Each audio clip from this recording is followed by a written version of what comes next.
Laudato Si, segunda parte. Continuemos a nossa reflexão.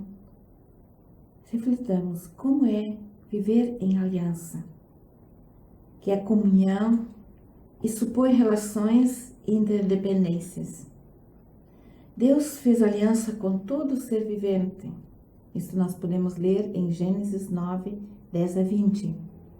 E não há como viver, estar vivo, se não for em aliança, o que implica profundas e constantes interdependências entre as diversas formas de vida no planeta.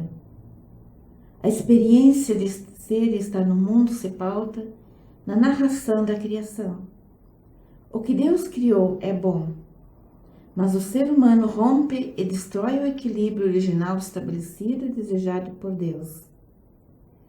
Essas narrações da criação sugerem que a existência humana se baseia sobre três relações fundamentais, intimamente interligadas: as relações com Deus, com o próximo e com a terra.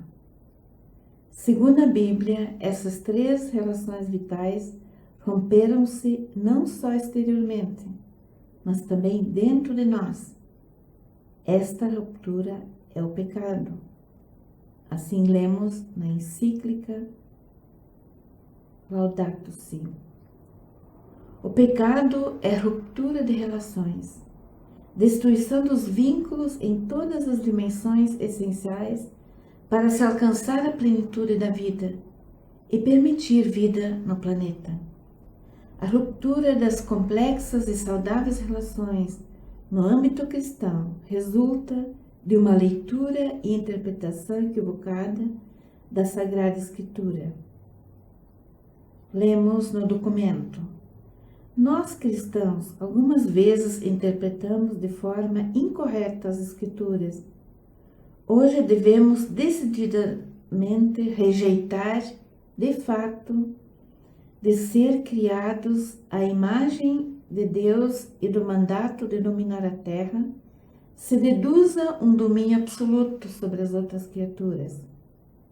O ser humano é chamado a cultivar e guardar. Na carta encíclica Laudato Si lemos que o meio ambiente é um bem coletivo, patrimônio de toda a humanidade e responsabilidade de todos. E ainda, sob o sentido da visão do mundo, a partir da fé cristã, lemos: o mundo é algo mais do que um problema a resolver. É um mistério gozoso que contemplamos na alegria e no louvor. Portanto, o cuidado incumbido por Deus ao ser humano é um cuidado desprendido e sempre direcionado para o Criador, pois, conforme o Papa afirma, o fim último das restantes criaturas não somos nós, mas todas avançam juntamente conosco e através de nós para a meta comum que é Deus, numa plenitude transcendente, onde Cristo ressuscitado tudo abraça e ilumina. Para os cristãos, a criação não é divindade, mas expressão da grandeza e sabedoria da criatura, do Criador. Nela, ele se mostra aos olhos dos que não o podem ver ainda face a face. Lemos em Romanos: o que é invisível nele, o seu eterno poder e divindade, tornou-se visível à inteligência desde a criação do mundo, nas suas obras. Nesse ponto também é importante que vejamos a posição do ser humano no contexto da criação. A posição do ser humano não é de domínio absoluto, contudo preserva uma missão e características que lhe são próprias e o distinguem das demais criaturas. O seu ser capaz de Deus, capaz de compreender as coisas e os processos que dinamizam a vida, capaz de tomar decisões e ser ético, implica usufruir os bens da terra necessários para a vida e a responsabilidade ética pelo cuidado dos mesmos. Redimensionar o ser humano do domínio absoluto para uma experiência de vida compartilhada com as demais criaturas, segundo a encíclica, não significa igualar todos os seres vivos e tirar ao ser humano aquele seu valor peculiar que, simultaneamente, implica uma tremenda responsabilidade. Por outro lado, continua o Papa, não se trata de uma divinização da Terra, pois então nos privaria da nossa vocação de colaborar com ela e proteger a sua fragilidade. Essas concepções acabariam por criar novos desequilíbrios na tentativa de fugir da realidade que nos interpela. A comunhão na experiência a partir da própria Trindade nos aproxima de todas as criaturas, de tal forma que, segundo a encíclica, podemos lamentar a extinção de uma espécie como se fosse uma mutilação. Antes mesmo dos insistentes apelos dos saberes e da sociedade em geral, é na vida em aliança, em comunhão com o Criador e todas as suas criaturas, onde estão as raízes e a motivação maior do cuidado socioambiental.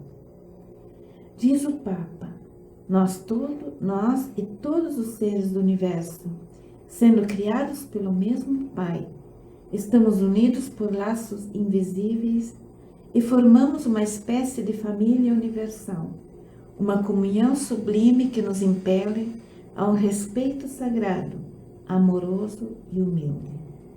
Aqui se chega a um ponto controverso, muitas vezes, por falta de uma concepção integrativa da vida. Pode-se falar da impossibilidade de amar e cuidar de uns e dos outros? Não, pois é a mesma experiência de vida e relação ética com a vida. O amor e a compaixão, por uma determinada forma de vida, repercute nas demais. Na encíclica lemos a este respeito: não pode ser autêntico um sentimento de união íntima com os outros seres da natureza, se ao mesmo tempo não houver no coração ternura, compaixão e preocupação pelos seres humanos. Um ponto crítico é a relação ética com os animais.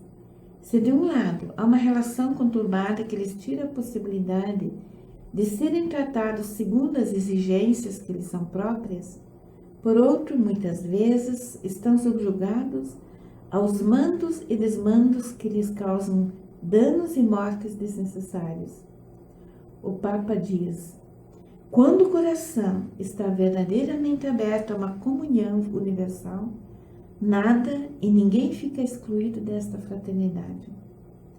A comunhão universal implica a inclusão de todas as criaturas e o fortalecimento de laços de amor e respeito. A indiferença ou a crueldade com as outras criaturas deste mundo sempre acabam de alguma forma por repercutir-se no tratamento que reservamos aos outros seres humanos. O coração é um só, e a própria miséria que leva a maltratar um animal não tarda a manifestar-se na relação com outras pessoas. Todo encarniçamento contra qualquer criatura é contrário à dignidade humana.